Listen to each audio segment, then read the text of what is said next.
everybody, welcome back to the channel. Today I'm going to show you how I've painted up a Mentos Legion drop pod.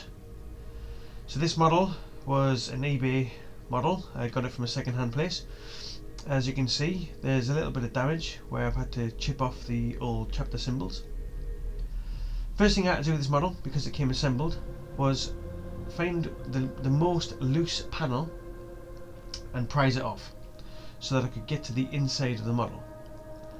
So when I found the one that was the weakest, had the weakest join, I took it apart, which let me get access to the inside. Sometimes people build the drop pods and they don't build the inside. This one I found it had it already built in. So I had to go about and paint it all black. Now it is easier to paint it as you're assembling it, so I couldn't really get any of the details on the inside of the model. I just had to just put up with painting it black and then leaving it as it was. Maybe if I was to build it from scratch, I might paint the inside. I might paint the little dome on the inside there, which looks like some sort of screen. I might paint some details on the harnesses, or depending on how lazy I'm being, I might not. At this point I switched over to Corvus Black because I actually ran out of Abaddon Black, and what I realised, as you can see there, is Corvus Black, it's not really black, it's actually a really dark grey. When you can see it compared to the Abaddon Black there, or the old Chaos Black, you can see it stands out. It's a darker grey. But luckily I managed to get all of the inside done in one shade of black, and this new shade is on the feet, on the deck plating, so it won't look too bad. Next stage, I'm going to paint all of the metallic areas in Ironbreaker. So this is going to be for all of these panels here.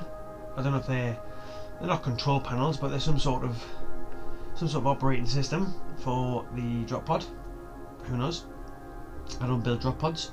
I'm also going to paint the fan, or the thruster, on the top.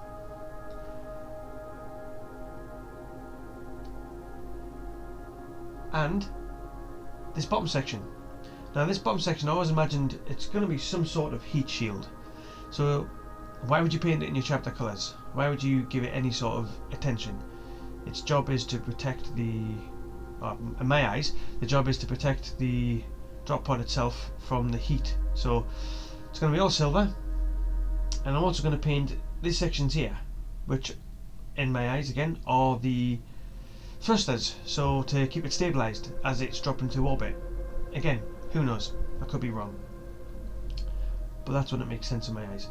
Next, I'm going to darken down the panels with Dark Angel Green contrast paint. So these panels here, and I'm also going to do these door sections, just because those are the colours of the Legion. So I've mixed this Dark Angel Green contrast paint 50-50 with contrast medium, and I'm still getting lines, I'm still getting streaks, and I'm not quite getting it. On flat areas, these contrast paints, they're not working too well for me at the minute, and I'm thinking, are they quicker and are they easier than just using layer paints and base paints? The conclusion I'm coming to is, for large areas, flat panels, probably not. I don't think they were designed to do big, large, flat panels. They're better on sort of highly detailed models.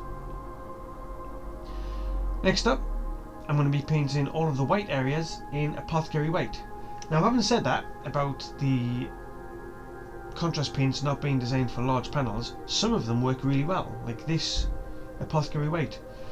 Paint it with a big brush over all of the areas, straight out of the pot, and you get a fantastic result.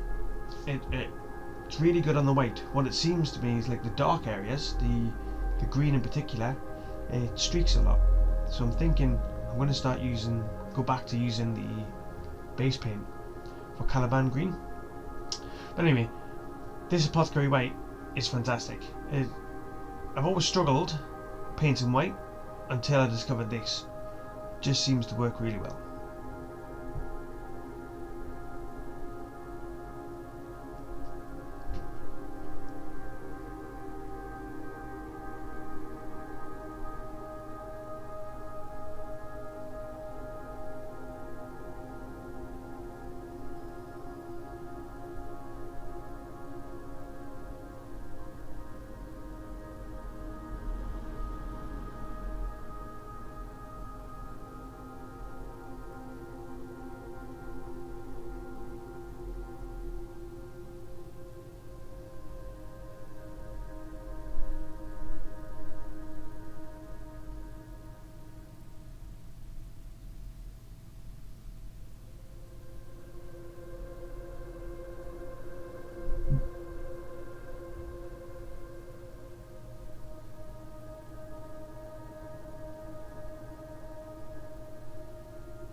And once it's gone around the entire model, I then deepened the shades in the recessed areas with Gryph-Charger Grey. Couldn't think of the name of it then. Gryph-Charger Grey. So I basically traced around all the lines and all the gaps between any of the panels and all of the rivets with a thin brush, just to give it a bit of depth, just to give it a break up between the different white panels and to give the white a shade.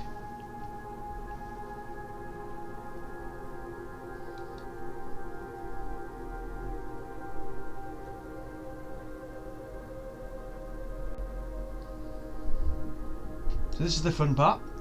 I'm going to take fresh mud from Forge World, Weathering Powders, and black Weathering Powder. Now this one, I don't know where I got it from. I've had it for about a decade. As you can see, there's tons in there. And I'm going to use the small Artis OB dry brush. With a little bit on the brush, I'm just going to stipple it and rub it and work it into all the areas and the bottom end of the drop pod. So I'm going to cover all of these silver areas in the brown. I'm going to make sure it gets into all of the recesses, and I'm just going to work it in and keep adding more and more powder as I go. Now this is very dry. I haven't mixed this with any medium at the minute. I'm literally putting it on dry. What I'm going to do later on is I'm going to seal it in by giving it a spray of matte varnish. But right now I'm just building up all of the layers, all of the depth of colour, leaving the silver underneath. And this represents, or hopefully represents, the scorch marks and the burn marks. These things literally drop from orbit, so when I get to the panels here, I'm doing an up and down motion because I want it to look like it's streaking. I don't want a side to side motion, I want an up and down motion, because if there's going to be any streaks, I want them to follow the flow that would have happened from it dropping from space all the way through orbit.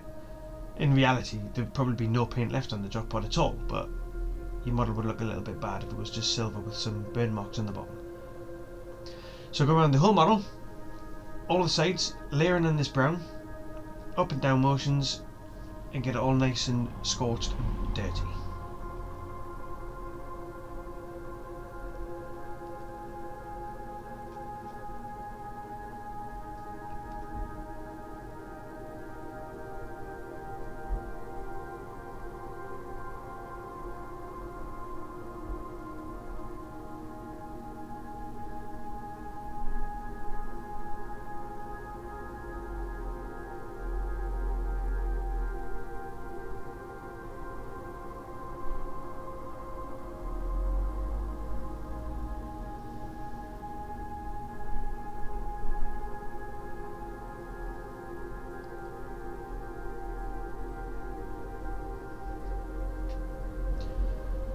So the top end gets some scorch marks too, where you've got the thrusters.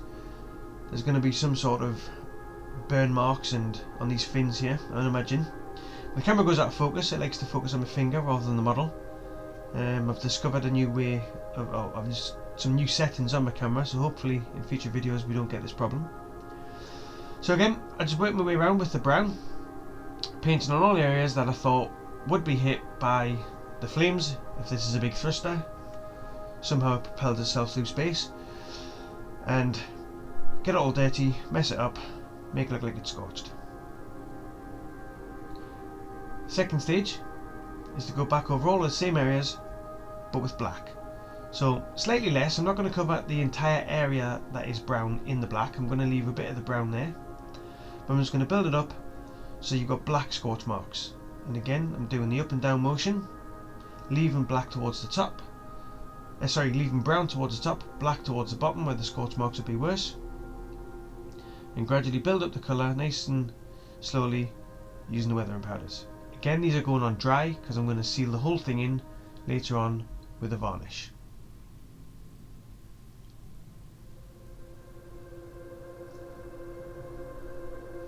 I also decided to hit these exhausts or stabilising fins or whatever they are. I figured there's going to be some heat coming out of there, there's going to be some fire coming out of there, so I wanted to represent scorch marks left over from that fire.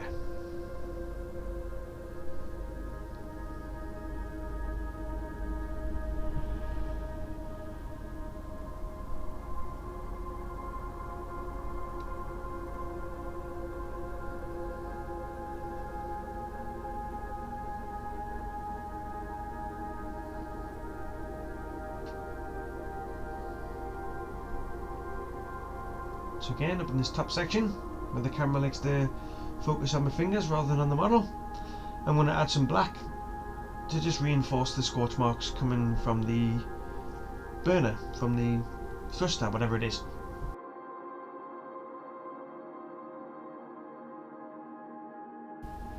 And there you go, that was a drop pod. It took me one evening to paint it. It's going to be the transport for the guys who I painted in the last video, which is a veteran squad with melter guns. So I hope you like the video. If you like what you see, please subscribe and please share. I will grab all of the links to the materials that I've used, and as usual I'll put them in the description. I hope you've enjoyed it, and I'll see you guys next time.